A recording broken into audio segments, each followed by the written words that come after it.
This is a presentation of the Sports Source Digital Network, presented by Hearthside Bank.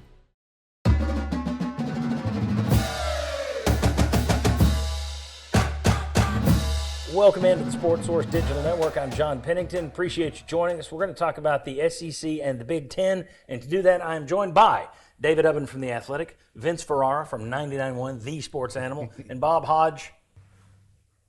The Sports Source. Just hangs out at the Sports Source. I was going to say Dow Jones. Dow Jones, you can say him. Dow Jones, he's a Somebody big-time up in New York, writer. oh my God, he's outed himself. There you go. There you go. Want to talk about the Big Ten and the SEC because you had SEC meetings going on last week, and for the 18th year in a row, everyone's sitting there going, is this the year you go to 9 games? And it's like, no. So the Big Ten and the SEC agree that they don't like selection committees. That's pretty clear. They don't like selection committees, so they want to turn those into a seeding committee, basically, is the idea when it comes to playoffs. Big Ten said, let's do automatic qualifiers so they can also create play-in games, which are more games for TV, so it's all money, money, money, money. It was understood that the SEC felt the same way. Some of the Big Ten athletic directors felt that, obviously, from their comments this past week. Well, the SEC coaches showed up at the meetings in Destin last week, and they made it clear that, no, we like this 5-11 plan, and we don't want to go to 9 games, which is another part of this thing. So the SEC kind of walks back, and now they're going in a different direction. You have ADs in the Big Ten saying, I thought this was done. What are we doing here? It's still, even with that, the Big Ten is reportedly okay with going 5-11 if the SEC will just go to 9 games. Like, we play 9 games, you play 9 games. And the SEC still doesn't want to go there. So you could be, the Big Ten is willing to work with you if you just do this one thing that we've been calling for on my show for 1,000,000 years, just go to 9 games. So to be clear, if the SEC goes to 9 games, they make more money, they give fans better games, they keep rivalries like Auburn, Georgia, and Alabama, Tennessee alive, and they get a 5-11 playoff. If there was any other word than coward to apply to this group for not wanting to go to 9 games, I don't know what it is, because they say, well, we need more money. ESPN goes, okay. Well, we need to make sure we're not going to get screwed in the playoffs. Okay, we can do the 4 automatic qualifier thing. No, we want to do 5-11. Okay, just go to 9 games. No. It's all about we don't want to go to 9 games. I think that's pathetic, personally. Am I lunatic for that? You guys like the idea of staying at 8? Is it smart business? Stay at 8? Go ahead, Dave. Well, it's a math issue. Yeah. I mean, the SEC's coaches don't want to add, 8, 9 more losses onto the docket, and Of course they don't. I know coaches that do. this is the issue is that the coaches are having a lot of say in this because the coaches don't like it because they know, hey, if I'm on, if you're Kirby Smart or you're Kalen DeBoer or you're a coach who's going to be sniffing around the playoff every year, it's kind of like who cares? Well, guess what? Those coaches are in the minority in the SEC. But there's a lot of coaches that are saying, well, I'm not going to get my bowl bonus. I'm going to get fired if I go 5-7 instead of 6-6. All of these things are real, and that's factoring in the discussions. There's a lot more of those guys than there are guys that are competing for the playoff. And so I think that factors in when you're talking about being in a room and voting on this and saying, well, here's how the coaches feel. And it's a problem. It is interesting on that note. They want to play Big Ten schools. Yeah. And there's some good Big claiming Ten it. schools that have won the national championship last time I checked. So they're willing to take on that challenge, but not an extra SEC game. Now, I understand they view it as, hey, these are games that we'll win head-to-head. Therefore, when it comes down to it, we're going to get Didn't those happen playoff to it. Didn't spots. happen Yeah, that we'll way see. last year. We'll see. Big Ten whipped their butts up and down the field last year. So. Yeah, but I would like to see them go to 9 for the inventory. There's just so many reasons, but they're viewing it as, hey, if we tack on these losses, there's going to be left playoff spots for us. Therefore, we lose money from that end, on the back end as opposed to the front end with the inventory and the TV. Yeah, which again then push for the 4 automatic qualifiers. Everyone thought you were going to. It was right there. Then take that. But we were not educated. Yeah. Because he had the data. But the 5 or argument more, you right? just made sounds like an athletic director's argument. Mm-hmm. And I think it is being pushed more by coaches, which really, really, really surprised me. Yes. Because at the University of Tennessee, the football coach in the power structure is way down here in reality, if you look at that. Now, in terms of being the highest paid employee in the state. Yes, however, and so everybody thinks, oh, he's got a lot of degrees. And so that's what bothers me. I think it is. I agree with John 100%. I think it is total cowardice. And if you are hanging around at 6-6 to make that bowl game every year, you're going to get fired anyway. Maybe not at Kentucky. Not everywhere, but some maybe places, not at Kentucky, but you go probably out of, gosh, how many SEC schools are there now? 20? I can't ever remember. But at most SEC schools, that's going to get you fired over the course of 3 or 4 years if you can't ever get better than that 6-6, 7-5. So it really kind of surprises me that you're not willing to go to that extra game. And it also surprises me, and we've talked about this many times, that 100,000 people show up to watch Kent State in Neyland Stadium. I think when that goes away, that's when the pressure will come. Okay, we got to get a better football team in here so people can see it. Part of this argument too, and I hate the lack of uniformity. It's insane, especially as you have the big. It's like if the AFC played 16 games, the NFC played 18 games. Yes. The fact that we allow this is insane. But I think the part of this that is also being overlooked is you have a lot of regional rivalries that they know they can't get rid of. You mentioned Kentucky. Well, they got to play Louisville every year. Georgia's got to play Georgia Tech. South Carolina's got to play Clemson.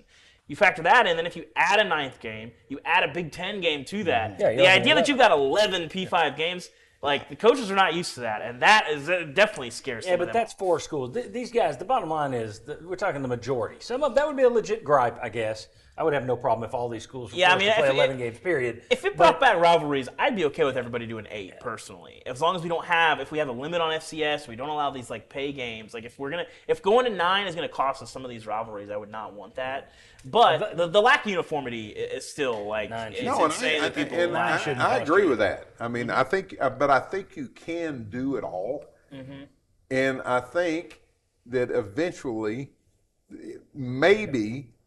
If you go into more of an NFL type, you mentioned the NFL, if you meant more of an NFL type model, where I know if I win X, Y, and Z, I get to go to the playoff, and you preserve your job a little bit better. Because think about it, around here, and I may be wrong, but say Josh Heupel goes 8-4 2 years in a row, then 9-3, and is right on the cusp of the playoffs, and then goes 8-4 again. Good chance that guy is now coaching somewhere else. All right. Future reference. When you see me pick up the story to read it, and I'm doing this, let me go. So we're kind of jumping ahead, but here's the gist. This is from CBS Sports. It's on this very topic. The SEC football coaches coming out so strongly against automatic qualifiers, both publicly and privately, caught SEC leaders in Destin by surprise, according to multiple sources. The joint conversation between athletic directors and football coaches became heated at times, as some ADs, banking on the extra $5 million or so in revenue for a 9th SEC game would bring, became frustrated over the tides turning against their preferred outcomes. The majority of the coaches vehemently opposed the idea of a play-in weekend, believing it would diminish the importance of the SEC championship game, parentheses, believing that if I'm the number 3 team in the conference, I should be in the playoffs. Yes. I don't want to have to play the number 6 team to get in. I don't buy that they're all, no, it would lessen the championship game. So anyway, the play-in playoff concept, a key component of Big Ten Commissioner Tony Petini's playoff plan, is another potentially sizable source of new revenue that some ADs would like to get their hands on. Having football coaches in the room was really good, Mississippi State AD Zach Selman told CBS Sports. Was it? This is where I want to go, because those coaches are never going to vote for anything that makes their job tougher. And my view is the generals don't sit around and say, look, we've planned out Normandy. Go get the sergeants. Bring some sergeants in, and we'll let them have an influence on it. It's like, no, you're the athletic directors. You should be talking to your coaches in the 364 days before Destin. And then you go to Destin and say, here's the University of Tennessee or University of Kentucky or South Carolina's recommendation. And then whatever that vote is, you go back and you tell your coach, hey, pal, we're paying you $10 million a year. Here's your schedule. Not, oh, you want it easier? Okay, whatever you say. Then dock their pay. Why are we paying them so much if they get a say in everything, including, we want you to make less money as a school. We want to play an easier schedule. We want to kill off some of these rivalries and just stay at 8 games. That, to me, makes no sense in the world. Coaches should be listened to when it comes to the transfer portal. Fine. Scheduling? you're just going to be looking at your own self-interests. I don't think it is wise. Let the coaches make their pitch to their ADs before they get to Destin. Then the ADs go and make this vote. I would have actually thought the AD would have known what their coaches wanted long before they ever got to Destin. Tells you they never talked outside of Destin, doesn't it? Yes. Well, it puts them in a tough spot because now, without the clarity, and Greg Sankey talked a lot about that, trying to get the clarity of the criteria for the selection of teams, whether it's the strength of schedule versus just victories, valuing that. They don't know that. They're not. It's not any clearer now than it was before that. So them deciding on whether they go to 8 or 9 games, if that is still on the table for them, they don't have that data point that Greg Sankey was so desperately wanting to figure out. Okay, if we do go to 9, it'll be tougher on us, but we can still get in because they're going to value the right thing as opposed to just victories. Because if they do value just victories, then it encourages the coaches to just say, why are we playing in a tougher schedule? We can just get in on wins like an Indiana. Agreed. Yeah, I mean, ultimately, you have a lot of people that have very different agendas. Yeah. and you're never going to get people the same. You got the commissioners that want one thing, you got the ADs that want one thing, and the coaches that want another, and they got to get to a point where they can agree, and there's got to be some compromise. That's a good lead into what I want to finish with. There was a day when the SEC would go to Destin. They would be coming from all different points. They all had their own self-interest. They'd get in a room with Mike Slive. Then they'd all come out marching in the same direction. And Mike Slive would say something to the effect of, well, healthy debate is alive and well in the SEC, but we're unanimous in this. Done. It's over. You know who does that now? The Big Ten. The Big Ten went from 16 to 18 teams. No, they went from 14 to 16 teams. Did they take 4 years to come up with a schedule? No. No, they immediately came up with a schedule. And they didn't have to say, well, we could lose this and we could lose that. They went, no. This school has 3 rivals. This one has 2. This one has none. Let's go to the computers, build a special system that keeps everybody rotated. You keep your stuff. Oh, okay. And then they add 2 more teams. So did they go back and say, oh, no, it's going to be another 4 years of debate? No. They went into a room and they came out like 48 hours later and said, new schedule. Here you go. They seem to know what they want to do.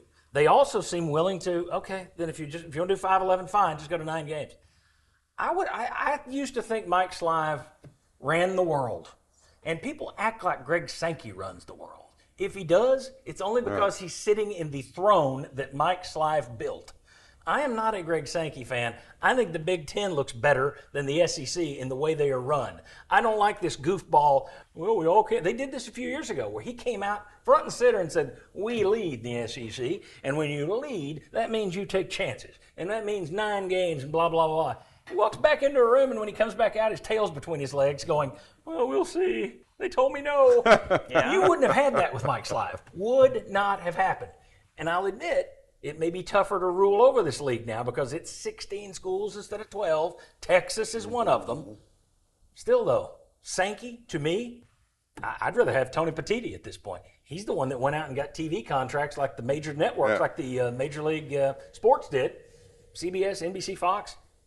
You better hope all's good with Disney and ABC and ESPN because you got one check from one group. So to me, I just wonder, the Big Ten, like the SEC, is coming from a lot of different people. Northwestern isn't the same as Ohio State. But by gosh, they seem to be marching in lockstep the way the Southeastern Conference used to do under Mike Slive. Yeah, people, when that CBS, the first 4-week lineup came out, and people were kind of laughing about, like, oh, what happened to CBS? Like, they're not getting these big-time SEC games that they once had.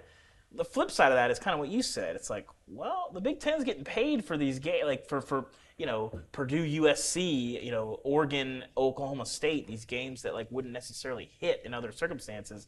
And that is a credit to Petitti for getting that deal. And yeah, CBS, the inventory is not as good as it was, but guess who's collecting those checks and those network checks and getting those network ratings? It's the Big Ten. Yeah, and it's not like CBS fell off a cliff either, ratings-wise. I mean, when you add up what they did with CBS, with Fox, with NBC, Big Ten wasn't hurting. They got a lot of eyeballs. People still underrate the value of being over the air. It's huge. That's why you put big numbers on. People are making a big deal over the Tennessee UCLA women's softball rating. Yeah. Why did they get that? It's on ABC. Right. Like, it matters if you're on the big networks. Yes. Yeah. Any other thoughts on am I wrong on the Greg Sankey thing? It's okay.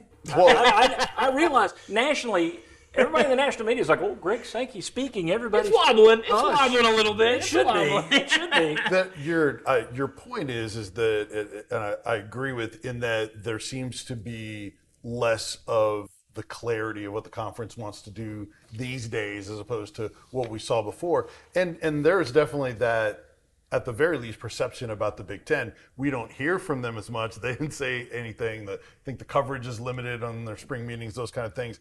So because they don't say a lot, the perception is that they are unified. Whether that's reality or not, it does come across that way to the general public, everybody else, that they know and they're following along more than the SEC does. I just know it didn't take them 4 years to come up with a scheduling plan. And back to the original point, does SEC look like cowards? Yes.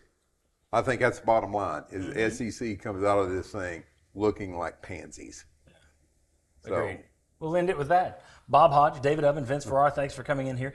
Thanks for you watching this. If you like this kind of content, hit the thumbs up, hit subscribe, leave a comment, ring the bell, stand up, do a little dance, turn around, and then sit down for more Sports Source Digital Network. We appreciate it. We'll see you right back here next time. Thank you.